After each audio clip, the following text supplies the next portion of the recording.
Hello, everybody. Welcome to the Quarantine Poetry Show. My name is Amal Kasir, and I am your host for the evening. This beautiful show is brought to you by the Performing Arts Mosaic Houston and Writespace Houston. And I want to take a moment to really thank the organizations and acknowledge specifically during these wild times that we're living in. I want to acknowledge how important the work is of organizations like this that make shows and art and writing and community possible. I had the privilege of teaching a 6-week poetry course through Writespace Houston, where I got to work with 4 incredible women from all corners of the world. Literally, you're gonna see. We worked hard every week for hours, crafting pieces, writing them, performing them, and really putting together this very, very special show. But I thought, why only showcase our poets? Why not bring some other youth voices in here too? Why not bring 2 organizations together? Why not get as much of the community as possible gathered around this virtual campfire as we can to really spread the love? I want to take a moment first and foremost to acknowledge what our world is going through right now in the midst of this pandemic. We see the numbers are spiking up. We know that there is a lot of fear all over. So what I hope today is that the poets will be able to offer you a reminder of a world beyond the fear. We'll be able to ground us all in hope, in love, in guidance, and really highlight the human experience right now beyond what's in the headlines. So thank you all for coming. Make sure you comment as you keep on going. I'm also the backstage coordinator, so look at that. We got some comments. Hello, Salma. So don't be shy, put it all in and get ready for an amazing, amazing show. Let's introduce the organizations first as we go on. And that way we don't gotta have all of the rambling in between because I know we're just eager for the poetry. I wanna, of course, first talk about the organization who really made this show possible. And that's gonna be Writespace Houston. I'm new to Houston, and when I found this organization that literally called upon people just like me who had a passion for the literary arts, I could not wait to be a part of it. Writespace is the Houston grassroots literary arts nonprofit that embraces and celebrates our city's diversity by providing the type of high quality training available through Masters of Fine Arts creative writing programs at a fraction of the cost to writers of all genres. And there's a focus on providing programming for underserved community and scholarships for low-income writers. And I think this is amazing because for a lot of the workshops that I've been in, I know that the scholarships have made it possible for people to actually participate when they otherwise wouldn't have been able to. Get involved and take workshops. I not only teach workshops, but I take them as well. You can find more about that on writespacehouston.org. Check out the ticker below, head over there. Like I said, there are scholarships available, so this is accessible to everybody. The other organization, the Performing Arts Mosaic, it was founded by 2 local Houstonians. They were seeking a space to express art without self-compromise. So the Houston chapter came to life last year, fall 2019. Who knew that 2020 would bring an unexpected change in what the performance venues look like? Well, that didn't stop them. This is the 4th, maybe 5th event that the Performing Arts Mosaic has hosted. The last 4 have been online, and I think I see a community thriving. PAM champions authentic expression through quarterly open stage events, salons designed to nurture developing talent, and outreach events to build connections and collaboration in Houston's third spaces. They're here to inspire individuals to engage with the artistic spirit. They promote inclusivity by providing an artistic home for diverse, underrepresented communities to rediscover the power of art as resistance in daily life. And these two organizations didn't know each other, but the last few events, they have come together to expand their reach. And this very event is a manifestation of just that kind of community collaboration that was born in the era of COVID. So I think something good might have come out of it, and it's all of the communities that have managed to stretch beyond the globe. But enough yammering from me, everybody. Are you ready for some poetry? I hope you are all in your chairs screaming and clapping and loud and energized. Even if you look a little bit nuts with your headphones on, no one knows what's going on. Give it the life as if we were in person, because that's what poetry is all about. I would like to bring up our very first poet.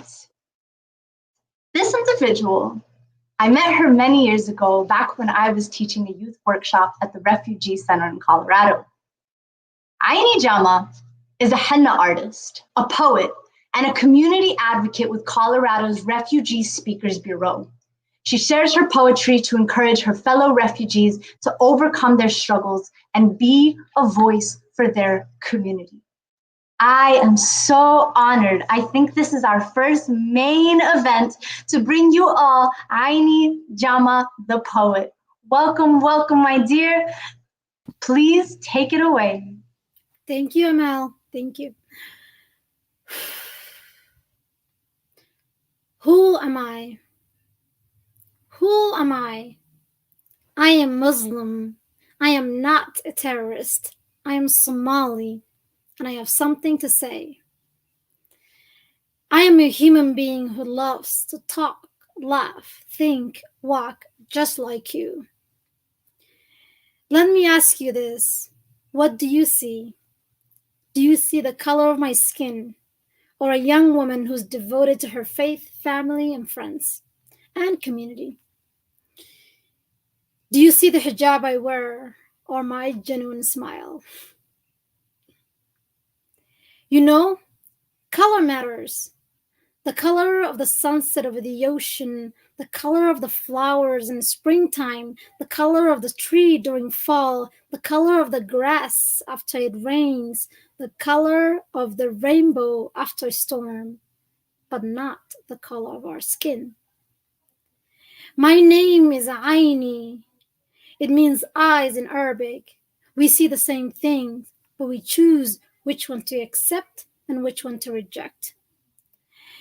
You know, sometimes I wish people could listen to me. I wish people would not blame me for a mistake an individual have done. I wish people could understand me more. I wish people could accept me for the way I am. I wish people could care about my feelings. I wish people would love me for me. I wish people will see the real me. Do you feel guilty for judging me?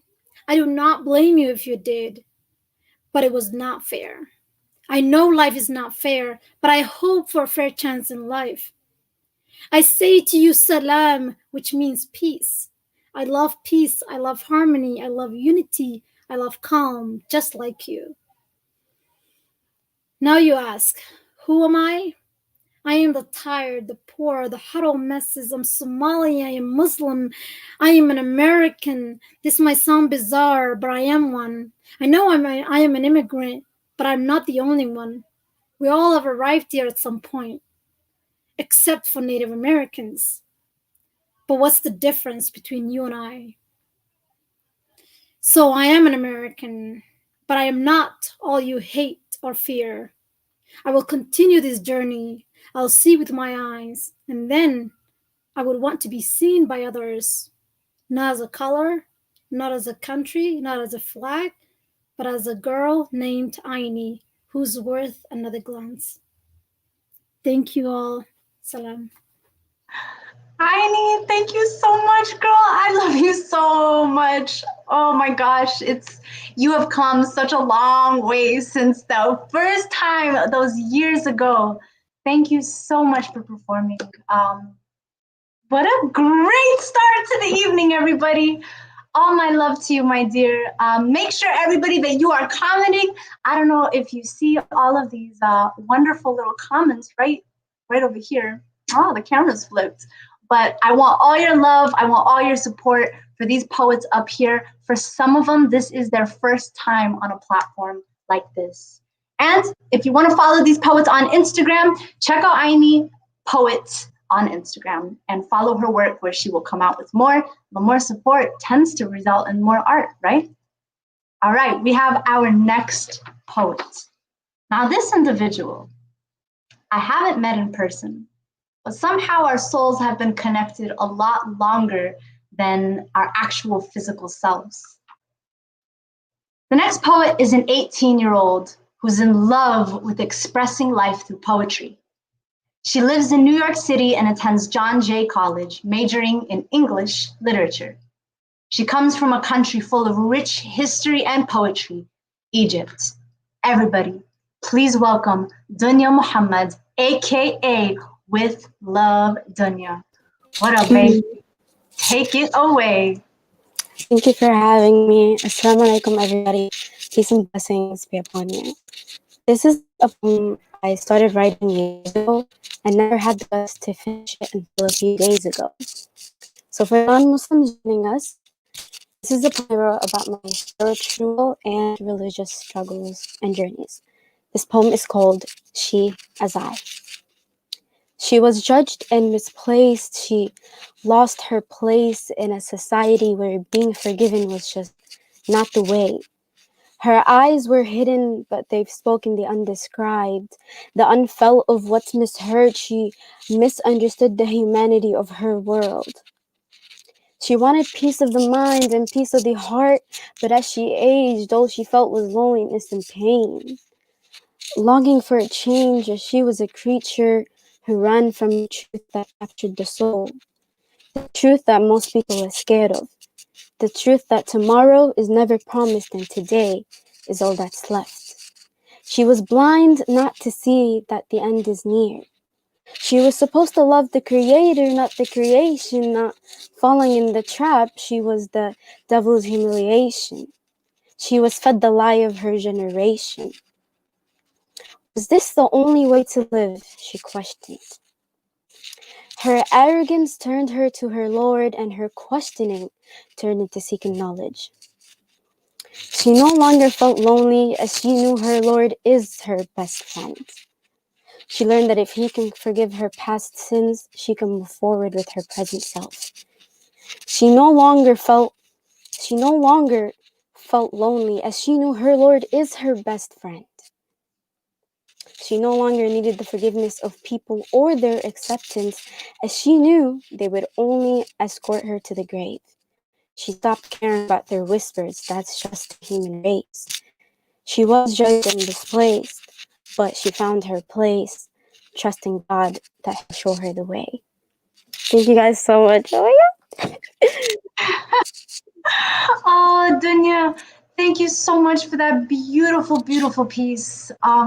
I'm so honored to be in your audience. I'd only seen you on the internet, and here we are together.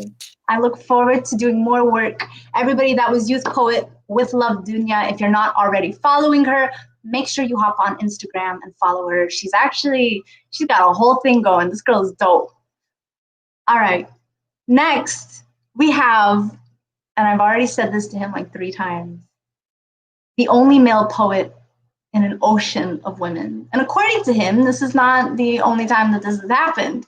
So please, everybody, give it up for the testosterone. Give it up for Shakil Sheikh, who is a 3rd-year nursing student at Long Island University in Brooklyn, New York. He is the current president of the Muslim Student Association on the Brooklyn campus. And in his spare time, he runs a podcast called The Shared Youth, where he interviews a variety of guests from all walks of life. Give it up to our man, Shakil Sheikh. How you doing, bro? Assalamu alaikum, everyone. Okay. I think you guys can hear me well, right? Okay, inshallah, let's begin. Bismillah. The devil took me hostage, but I wouldn't call it a prison. I have shelter, protection, with food in my mouth and clothes in my back. There's really nothing much that I lack. Sure, I get some moments of being stressed, but not necessarily depressed, so overall I'd say I'm blessed. I'm still trapped though. Should I knowingly be on death row? Blind and unconscious cast that death blow. I'm still caged in though, walls creeping in with no window. And so I'm undefined claustrophobia, erratic. A blip in a mistaken heavenly utopia, exotic, my lens pressed to the image of hell's cornucopia, demonic. I'm a witness to a feast for heathens, faulty, found in an ephemeral Eden, foliage especially green this prosperous season. The garden's gates are guarded by a false messiah, a top official but seen by the world a pariah. There's a cold war brewing under, a wounded body of peace established on a skeletal frame, but the bloody body of Gotham doesn't heal the same. There's a battle for the cowboy sons of Batman, Bruce Wayne, Joker acting on Uncle Sam's legacy, family names to tight and watch the world burn, seas of propane, alleged peacekeeper on this temporal plane. Somehow everyone else is the focus of blame. But if I mention it, lights out, Hercum is silent for me, labeled insane. Structurally diabolical, systemically maniacal, I came, I saw, I conquered, cornered, killed, colonized, build a wall of turmoil, pump it to return oil, honor the motherland, stay loyal, go and rule all other lands. Stay royal. I'm still trapped though. Could I knowingly be on death row? Blind and unconscious catch that death blow? I'm still caged in though, walls creeping in with no window, and so I'm undefined claustrophobia, erratic, unstable and crumbling, classic neurotic, a glitch in the system, my veins are flowing with static, continuous prompts to shut down, but I'm programmed idiotic, I'm ironic, so I'm ecstatic.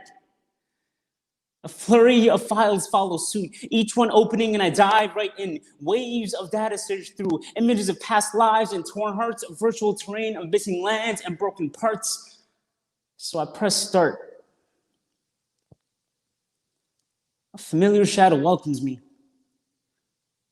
She tells me hello, salam, guides me to a landfill, but there's only shattered glass. Thousands of my image fragmented but never whole. Beams of light bouncing off each one leading back to the lantern of my soul. 1,000 mirrors with a maleficent in each. You can see the apple not too far from her reach, but there's no one to poison but herself. And each charge was a glimpse into forgotten reality, jagged and missing storyline, but not every event is bound to rules of causality. Some things just exist. The guide pulls me by my hand, I strangely don't resist, drags me to the end at the expense of my skin, tearing open from every angle, a waterfall of blood gushing freely from my wounds, but every darkness of the night comes brightness of the moon. And I look at her, glistening, radiating noor. She's untouched, unfazed, perfect, yet frowning. The simulation starts fading out. All of a sudden, images of past lives and torn hearts of virtual terrain of missing lands and broken parts. So I press restart. I soak my wounds with the droplets of her memories, interconnected like notes of a melody, played on a Spanish flute, a musical remedy. My memories, scarce as they may be, scared as I may be, I got myself snared into a destiny of maybes. I may be forgotten, never her. Time will hold on to her indefinitely. I'm still trapped though. Could I knowingly be on death row? Blind and unconscious catch that death blow.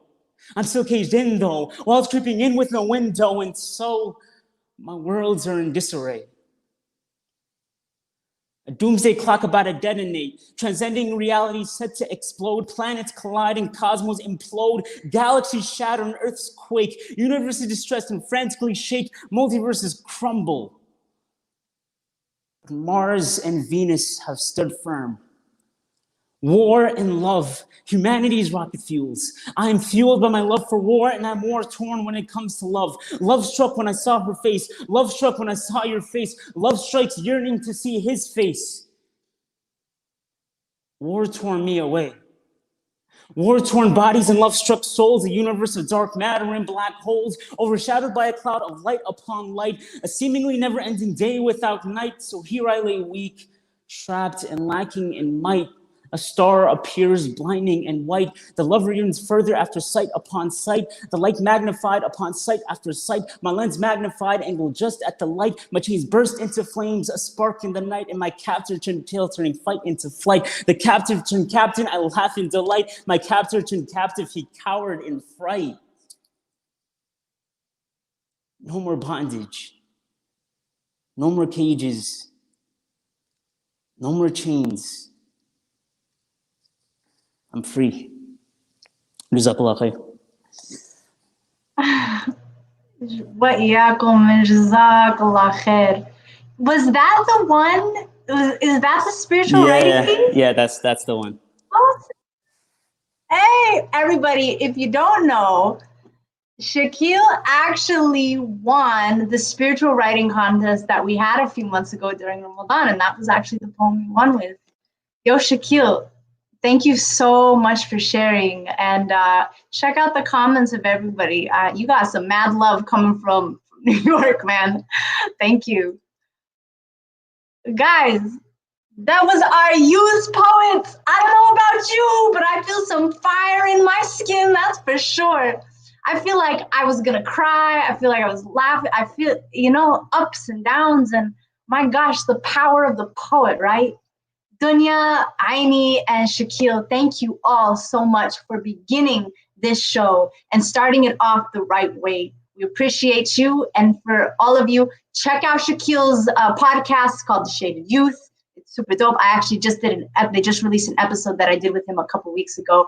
I had so much fun on it. Honestly, it was one of my favorites.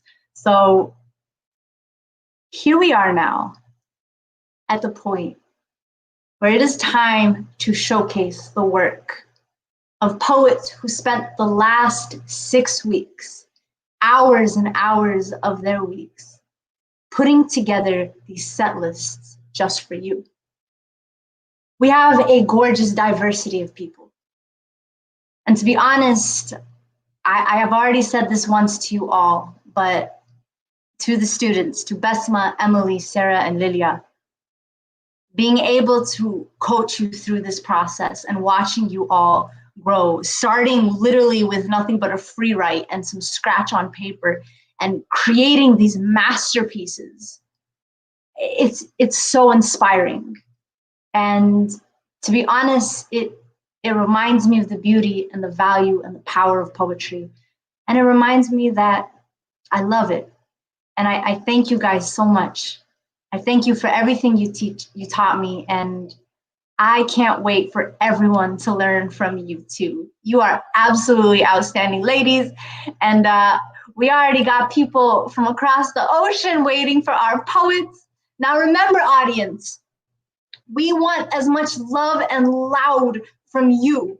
So make sure you are commenting. All of your comments show up on my end. We can see it. We can push and inspire and uplift our poets, because we know that if there wasn't COVID, we would all be together in a room that's probably super hot, and we would be all able to hear each other's applause. So let's bring that spirit up. And we are about to begin the poetry showcase for the Performance Arts Mosaic and Writespace Houston. Everybody, please give it up for our very first poet. This individual, honestly, I love her so much. She takes up such a big space in my heart, even though we've only known each other for a couple months now. But she's a familiar face all over. A sign language interpreter and a peanut butter enthusiast. She's been to 5 countries, loves to experience new places, new cultures, and meet new people. She was born and raised in southern New Mexico, and green chili belongs on just about everything.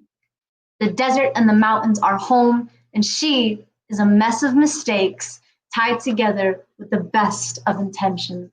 Please give it up for one of the most beautiful souls, Emily. Welcome, welcome, Emily. Take it away, poet. Thank you so much. All right. Oh, you do that hand thing? It's so neat. I love to watch you sign. You did such a great job. It's at this point in a conversation when I realize people have no understanding of what my job entails. How do you know that I did a great job? How do you know that I did my job? I could have been standing here for the last hour talking about the woman in the front row and how cute her shoes are. Or how annoyed I am that you asked if I have to stand right here as if the 6-foot distance between us wasn't enough personal space for you. How hard is your job, really? They say the mark of a person who's mastered a skill is when you can make the hard stuff look effortless. Well, I take the source message and I interpret it into a language equivalent and culturally appropriate model, and then render that message in the target language in the same spirit in which it was intended, all in about the span of 20 seconds. So yeah, I do that hand thing and I make it look effortless. All right, so the next piece I have for you guys is about Ukraine. Sans COVID, I've been to Ukraine for 10 years for about a month every summer. So this is kind of my ode to Ukraine. And I'm going to read this one. I don't have it memorized. I'm sorry.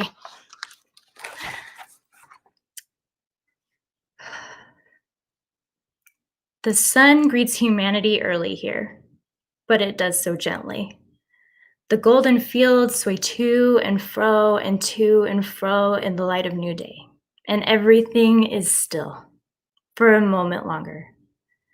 The sun knocks quietly on every dacha door, takes a moment to absorb the painted murals on each home, learning each family's story and tradition along the way. Horse-drawn carts begin their journey up and down the road, carrying children to school atop the pile of newly pitched hay. The streets are lined with flower beds exploding with roses, and the smell of chicory and dill is ever present in the air, lingering like the promise of a new day. The market is full of people buying food to feed their bellies, and monasteries are filled with people feeding their souls. Summer camps overflow with children's joy and laughter, and people greet each other here with Dobre Utra, or good morning, as they pass each other in the market. These are the memories of the city of Donetsk. This is how I choose to remember her even now. Today, the city of Donetsk no longer belongs to Ukraine, stolen, overtaken, and stripped of all its color. The soil that once fostered the growth of the biggest roses in Eastern Europe now is blanketed in ash and in rubble. The Ukrainian-Russian war began in April 2014. And I watched a broadcast that ripped my heart to pieces, but I couldn't look away. The terror that shook my body where I stood, hoping and praying that I would not see a face that I knew, a face that I loved. The country and the people I carry in my heart being stripped of their identity. The roses ceased to explode into color. Instead, buildings are exploding from the pressure dropped upon them. Children's joy and laughter no longer overflows. Instead, children look just under the seam of their bed sheets, hidden under the bed, while warning sirens that bring terror and the unknown blare in their ears. Who knew that the sun could lie down in the dirt and be trampled by the boots of men that speak in a sister Slavic tongue? The light it brings and the promise of a new and better day, extinguished by fertile soil it nourishes daily. Since the war began, 13,000 people have been killed. 3,250 of those people are civilians. 30,000 people have been wounded. Former President Pacheco has been quoted saying, "This is a political war and a war against an external aggression." Call it what you like, but it is war, and war always brings death. The sun still rises early here. It gets up from the bed of dirt that was made for it.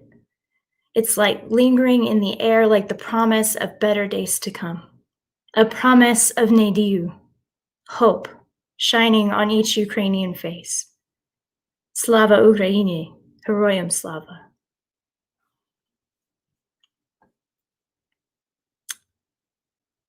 All right, so on a little bit of a lighter note, my last piece that I have for you all tonight is a little bit more angsty, but it's fun too.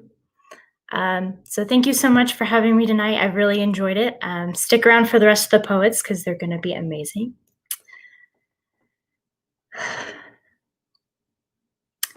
I despise going to the doctor. Not because I hate needles or get queasy around blood. I despise going to the doctor because I'm not treated as a woman, but as a female.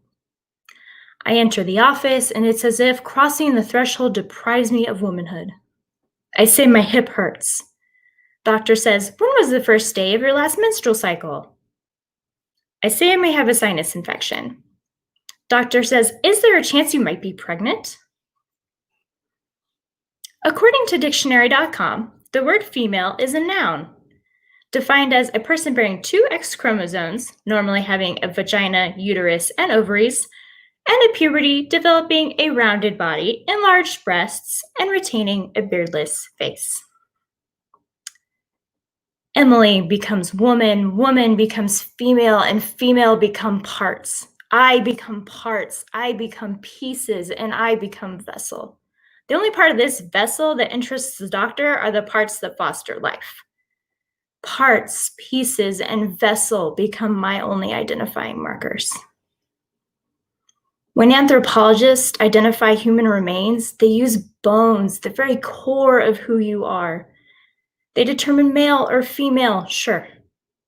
But they use your structure, what you're made of. They use who you are, not what you are, to give you back your name.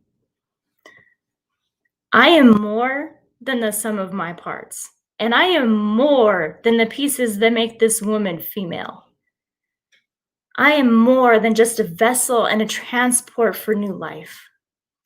This woman has a mind and a voice that speaks her mind. This woman has an opinion and a heart that swells with joy and with pain. Doctor, this woman has goals and dreams. Doctor, this woman's has beliefs and desires. Doctor, this woman's reproductive plans and parts are between this woman and God. Woman is the soul that dwells within this body. Female is my anatomy, but woman is my heart song. Thank you all very much. Back to you, Amal. Emily, thank you so much. What a pleasure it was to see the birth and the manifestation of all of those pieces. And mad love. I have a connection to war because of my Syrian side, and so just hearing you describe Ukraine and just bringing light on such a forgotten war, it was so necessary and so beautiful. Thank you so much, and to everybody, thank you for your comments. Keep on commenting, and please keep the energy up for our next poet. Now, I cannot tell you enough how, I mean, there's like dedication, and then there's Besma. This individual woke up at 3 a.m. every single Thursday to participate in the poetry writing workshop. In fact, this particular young lady has not even slept yet. She's all the way across the ocean, and I'm going to read you her bio. Besma Zaki is a writer, a content creator, originally from Egypt, currently living in Dubai. She's recently started an ongoing journey to get to know herself, find her voice, and embrace her imperfections. I've never met a more perfect human, honestly. You are absolutely a delight to my heart. Please, everybody, give it up to our girl, Besma Zaki. Take it home, poet. Thank you so much, Emma, for this. It's an honor to be here. I'm so excited to be performing today. It's like the first time for me to ever do anything like this. So let's jump right into my first piece. I've always been a big fan of giving everything a name, of looking feelings right in the eye and calling them out for everything they are. and everything that they shame. If I call this love and I call that loss, if I call this anxiety and I call that pain, maybe I can wake up one day with a heart that carries less stain. I've always been a big fan of giving everything a name until I realized not everyone has the capacity to do the same, and that my calling this out is like pressing so hard against an open wound they'd never felt before. A wound that forces them to look back inside on things that hurt and feelings they've long ignored. Because no, my parents make no mistakes, and no, my childhood has nothing to do with where I am today. Your names are only lies people tell you so they can continue making money off the illusions that they play. I turned out fine. It's only in your brain. You're just too sensitive. Maybe you need to change. Maybe you need to chill. Maybe you need to stop messing with my pain. They don't say it so clearly. They don't even know this too has a name. They've been triggered. That's what it's called. But is it my fault? I don't know much, but the little I know seems to trouble everyone I come across.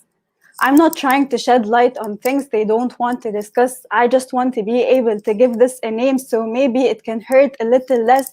I just want to be able to make some sense of the mess that has kept me silent for years, thinking I was the only one, thinking it was only me, because all I've ever met are more of them who continue to hide their scars so carefully. And I'm done. I'm done swallowing in all that makes me, me. I'm done letting any of this get in the way to where I want to be. I'm done being so extra cautious around those who don't want to see. I'm done thinking there's even a tiny part of myself that I need to be ashamed of, that I need to hide because it's just too much. And I'm finally giving this a name because it's finally making sense. I'm choosing to call this the true power of knowing my self-worth. So that was one of my realizations along the way with my journey of getting to know myself. For my next piece, I'm going to be taking you on a short journey inside my mind. It's not always nice to be inside there, but I'm trying. So here's how it goes. My final scores come out. They're all perfect A's with one single B that my mind chooses to only focus on so it can silently start shouting, I'm not good enough. My friend asks for help during the busiest week of my life. I have to tell her I can't, and my mind picks on exactly that. I'm obviously not a good friend. I write the perfect piece that gets the least likes. I know the social media algorithms work in ways I'll always despise, and yet it doesn't make me feel any better about myself. I suck as a writer. Maybe I need to figure something else out. It sounds so terrible when I say those words out loud. It's just how it's like to be inside the mind of someone who's so full of self-doubt that I don't even realize how much my obsession with grades and all those unnecessary details can make me miss out on celebrating how far I've truly gone. I hope that wherever you are in the world, you remember to not always listen to your mind, because more often than not, it's not really telling the truth. It's easier said than done, obviously, but we're all trying here. So on to my next piece. This last piece is actually an image that I've been having in mind for quite a while, and just getting it out helps me kind of make peace with so many things happening on the inside and on the outside as well. So I really hope this resonates with you.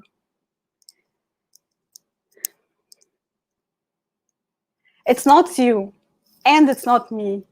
It's all those who came before you and walked away totally convinced it's me. I wasn't born behind those walls. I watched them grow, brick by brick. People continue to come and go, and I continue to build more of them. I accidentally spill a dark detail about myself around someone I once thought I could trust. But then I have to watch their face trying so hard to hide how their every thought can't help but judge. It adds a brick. I accidentally pour out all the love I've been holding inside my heart into all the selfless acts I could possibly think of. And I end up coming off as a little too much for someone who never asked for it anyway. It adds more bricks. It pours over all the cement that glues everything together and helps me move over to more of them, more walls that are only made of how I see myself, of all the words I'm no longer able to speak out loud, and all the painful scenes that continue to play inside my head. It took me so long to be able to be able to build what you feel around, and it will never make sense to jump right over and forget that no matter how far I go, they will forever exist. Because each and every brick needs to be held, it needs to be felt, it needs to be heard. Some of them are too heavy, some of them are too dark, some might take forever to move from where they are, and some might sound like a complete surprise for how long and far they've been pushed down. But every brick has a story, and every story has something to tell.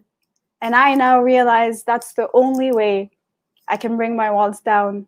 I don't need to break through them. I don't need to wait behind for someone to come save me from them. I just need to be able to hold the bricks myself and get to know their stories, one brick at a time. Thank you so much for giving me some of your time today. It's an honor to be here presenting with all those amazing poets.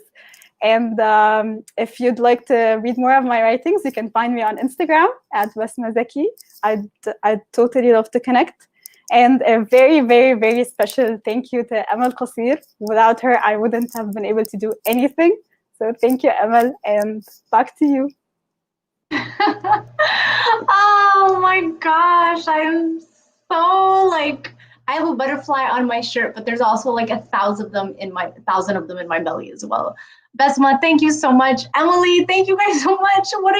What a beautiful, beautiful night we are having so far. I don't know about you, but I'm just overpouring with love. I can relate to so many of these pieces, and I'm gonna miss you guys, that's for sure. I hate it because I feel like if I keep going on, the night will end, and we don't want that to happen, everybody. Shout out to the audience real quick. Thank you all for all the love you keep showing. I would also like to note that Basma's like fangirl club who came out to listen, they also woke up at like 2, 3, 4, 5 a.m., whatever time it is over there, just to watch this show. So you can see the dedication to poetry out there in the world. I'd like to take a moment to acknowledge that poetry does save lives, it changes lives. I know so many people who, because of poetry, talked themselves off the edge. I know so many people who managed to find their voice and reclaim it and use it as fire. I've seen so many people use poetry to fight pain that they've experienced. And I mean, there's wonder in that. There's wonder in that. It's no coincidence that the next poet I'm going to introduce is someone who has spoken so much about her own story, and I have seen her grow as a writer. We've been working together a few months prior, and then she took this class, so I got to see that performance side of her, not just the writer side of her. She's coming to you all the way from California, the other end of the country. She's a Muslim, Algerian American, Arizonan born, California raised, who is passionate about international work, mental health, and behavior analysis. Everybody, please give it up for our next poet, Lilia Hashim. Take it away, poet. The softness of the petals dried up, fleeting pain, blood ink over petals from trauma and other struggles. Flowers gush from my mouth, dripping droplets of facts, feeling, and thoughts falling that went deep south. Living drips of blood to make a lipstick stain. Nobody watered my plants to encourage growth, vitality, and autonomy. I ended up losing both. Emotions shut down, can't state how I feel, intense anxiety, stale body, wilting, misunderstood, criticized, and judged, when what I needed was support, warmth, and understanding. A flower chooses to stand in the face of lights. My vulnerability runs through those petals with 1,000 words to say. I write because my words go unheard. So writing became my spotlight. I write with a drip of petal ink, purple, black, and white, calla lily, a Southern African native, striking and dramatic appearance, but elegance, a royalty with passion. Water it and grow, it can even survive in frost. So flourish and blossom from the roots, dancing with a beautiful afterglow. That is me. Hi, everyone. My name is Lilia. I am so honored to be here, and I would like to thank Amen for hosting this and Writespace and PAM Mosaic HTX.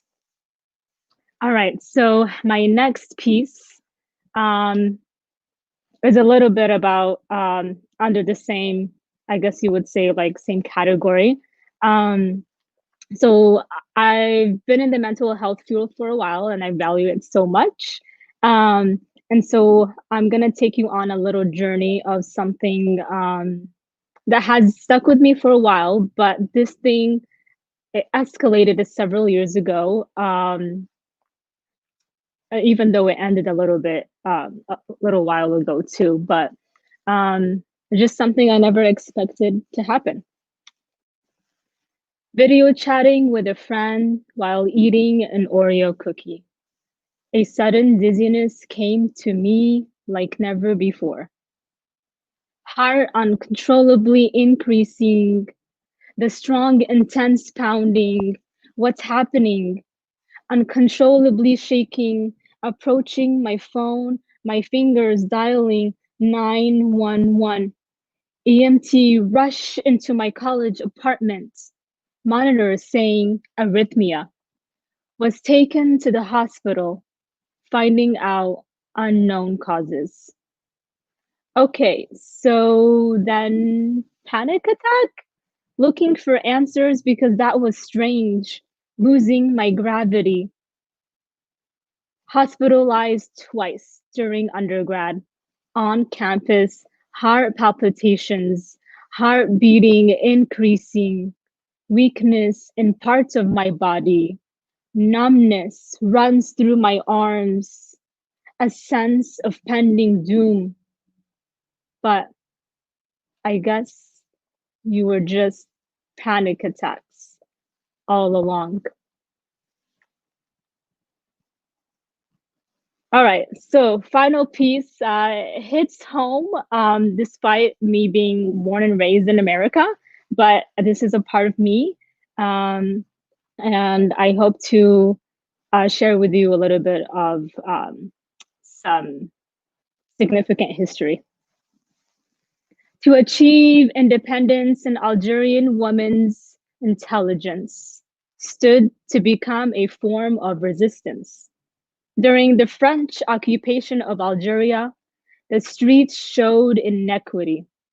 The European quarter, clean neighborhood, where entertainment was alive, housing and employment thrive. Step foot here, and you will feel liberal enjoyment. But step foot in the Arab quarter, Algerians under discrimination, oppression, and occupation, illiterate, poverty-struck, heavy military presence. A stark difference. Algerian women disguised, a role they played well. They would prep themselves before entering by dyeing their hair and dressing in French clothing. Their beauty a distraction, elegant with grace, poise, and sophistication. Perfect French pronunciation. giving them an undetected pass into the European quarter. Oh, première classe. These women, observers with high self-monitoring, catching the French guards off guard, thinking these women were from among them, when they were 100% Algerian descent, passing through tight security checkpoints.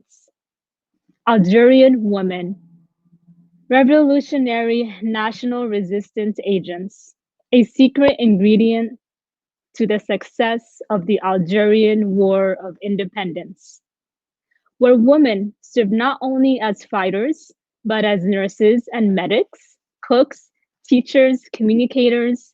They offered housing and cared for those left behind, 11,000 of them, in the fight for their homeland. That is empowering.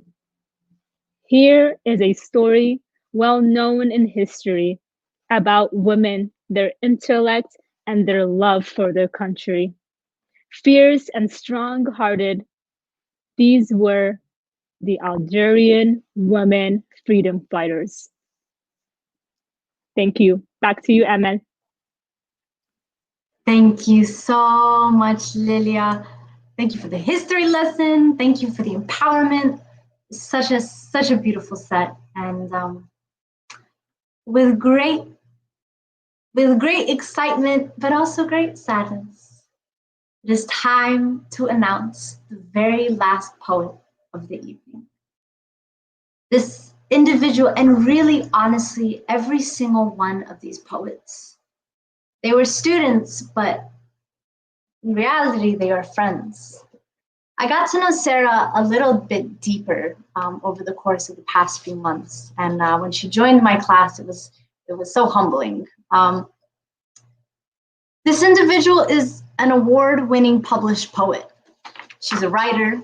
She's a freelance editor. She helped me edit my book. She has self-published her own book, her first book, on September 2018, titled Wholehearted, a collection of poetry and prose.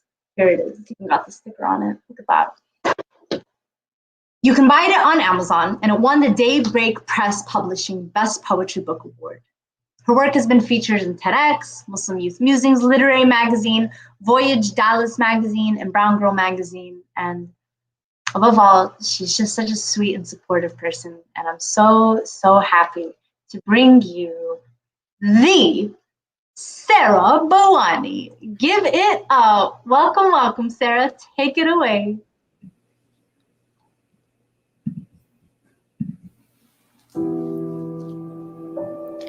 My whole life, I've been told that my name Sara means princess. Babynames.com further defines it as joy and delight, but also noble woman, lady of high rank. I'm severely anti-classist, so I find this to be outrageous. I like everything to be symmetrical, but I have trouble parking straight. My love language is words of affirmation, and as a poet, the irony isn't lost on me. The first boy I ever loved told me I was a dumb genius, so clearly I am an amalgamation of paradoxes. My birthplace is Minnesota, but I hate the cold. I was born in October, but my favorite season is spring. I'm loud around quiet people and quiet around loud people. Gryffindor.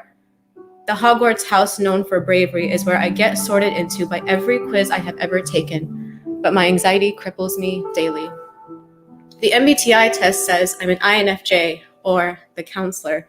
The Enneagram says I'm a 1, or the perfectionist.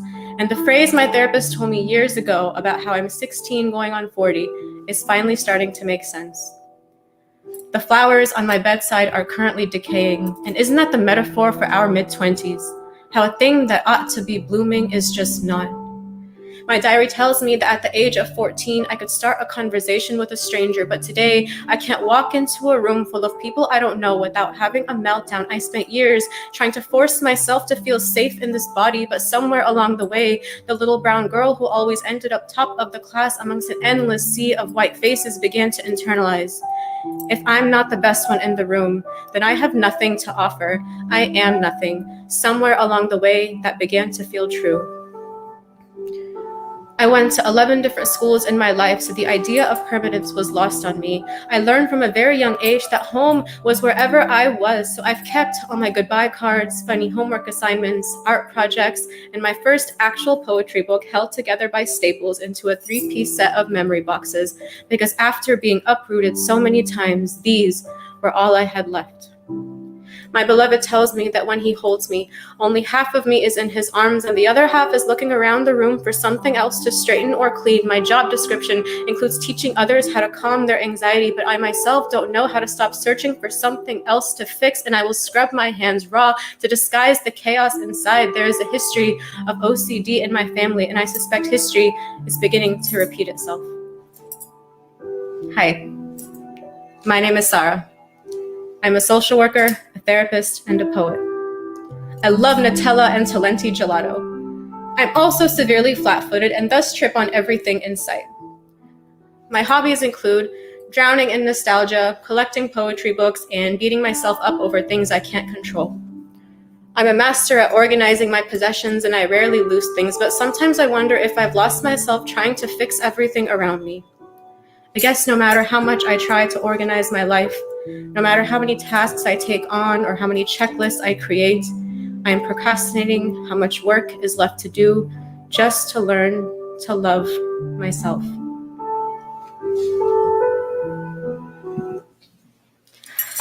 Whew, that was scary. Hi guys, thank you so much for listening and tuning in. My name is Sara Bawani. I'm so excited to be here, and I just want to shout out Writespace and Performing Arts Mosaic and Amal Kasir, of course, for making all of this possible. This is a poem I've been wanting to write for like years and years and years, and I had like all these lines together, and I just couldn't figure out what I want it to look like, but there's some sort of blessing in Amal's teachings and her classes because I was finally able to put it together, and I'm so glad that you guys were the first ones to hear it. As Amal mentioned, this was my first poetry book that I published about 2 years ago. It's called Wholehearted, a collection of poetry and prose, and you can find it on Amazon. If you are familiar with my book, you know that there are several themes in it that are really, really prominent and that really, really take the forefront of what the book as a whole is.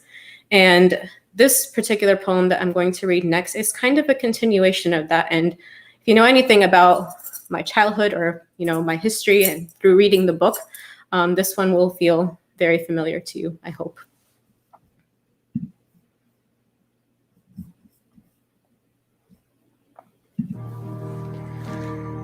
After his surgery, my Abba and I talk politics in this hotel room near the highway. I have driven 3 hours to see him. Since the last time I gave him my opinion, I mean truly gave it, my tongue has sharpened. I'm not much taller, but I know I am just as intelligent as he always told me I was.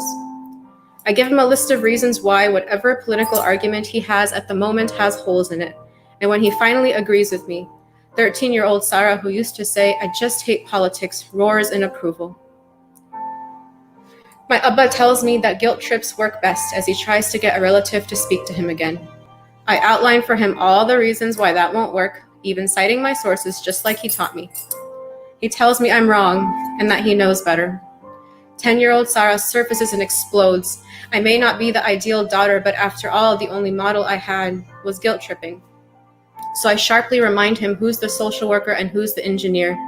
He may know the best thing in his field, but I sure as hell know mine. He turns his face to the window, says he doesn't want to argue, is quiet for a minute, and then finally asks me to elaborate. He doesn't know the first thing about people, and so for the first time in my life, I am asked to teach him. But my Abba remembers all my birthdays and anniversaries by gifting me Amazon gift cards. He doesn't know that I've boycotted Amazon, and I appreciate his thoughtfulness too much to tell him. His love language is making sure my medicine cabinet is overflowing with bottles of vitamin D3 and zinc. He stands 40 minutes in line to vote, then calls me and tells me he did, just to make sure I know. So after our tumultuous years of angry silence and then relearning how to speak to each other again, the thing I am most thankful to my father for is reminding me how much my voice matters, even in standing up to him.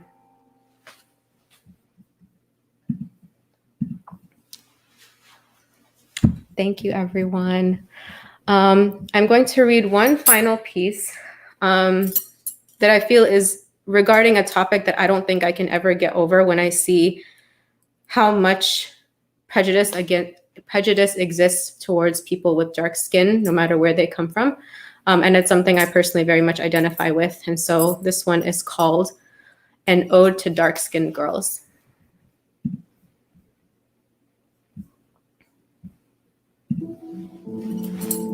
When we were children, brown or black used to be another way to say burnt, and burnt was another way to say ugly. Our mamas would slather fair and lovely across our little faces in hopes that it would sting just enough to cause the melanin to peel off. They didn't know better, I suppose, cursing their DNA, trying to save us from the fate that they watched generations before them suffer, but now we know better. The skin we've tried so hard to shed serves as a testament to how much the sun loved us, how it is the darkest soil that grows the most vibrant flowers, how it is the night sky that holds the universe's greatest secrets. And if God lovingly grabbed handfuls of the fertile soil and pieces of the night sky to fashion our skin, how dare you call us ugly? Thank you so much again for tuning in, everyone. Back to you, Amal. Sarah, thank you so much. My gosh, if we're gonna end the show, we end it on a bang. We even had like the background music. That was spectacular. Every time I hear these poems, I get goosebumps. Every single time I'm moved. It was such a privilege. It was such an absolute privilege to be in the environment and watch these poets write their pieces. I want to give a special thank you to our youth poets, Dunya, Shakil, and Aini. Thank you so much for coming, taking time out of your Thursday. I know you guys are, I'm pretty sure this is like midterm week and exam week for you all, so good looking out. Thank you so much. And of course, Writespace Houston and the Performing Arts Mosaic, who made this event possible in the first place, who made the course possible in the first place. I add the website down there below. If you want to participate in these types of amazing workshops, get your voice on paper, please sign up. There's scholarships available. There's nothing that's going to foster writing more than a community of writers. And of course, last but certainly not least, I have to give a thank you to the 4 poets who made the last 6 weeks one of my favorites. And I'm so sad that we have to end it. But I want to bring up all the poets to the stage in the order that they appeared. We have Emily, we have Besma, we have Lilia, and we have Sarah Bawani. Everybody, please give yourselves a round of applause. And please give the audience a round of applause. Thank you all for sticking around. Oh my gosh. And the love of your comments and all of the engagement. I mean, you know, I know what a good show feels like, and it felt like this, you know, and we had such a beautiful audience. Thank you all so much. Thank you, poets. We are sisters now. We are family now. We even have a WhatsApp group, man. That's permanent right there, if y'all know what I mean. So for everybody, check out all of their Instagrams are in their name description. So go ahead, follow them, connect with the poets, let them know, you know, what you thought about their pieces, and seek advice from them and learn about them and see how you can do the same. Poets, audience, thank you so much for such a beautiful evening. And that is the end of the Quarantine Poetry Show. Stay safe, everybody. Thank you. Bye. Don't forget, follow everyone on Instagram. My name is Amal Qasir. I was your host for this evening, and stay safe out there, everyone.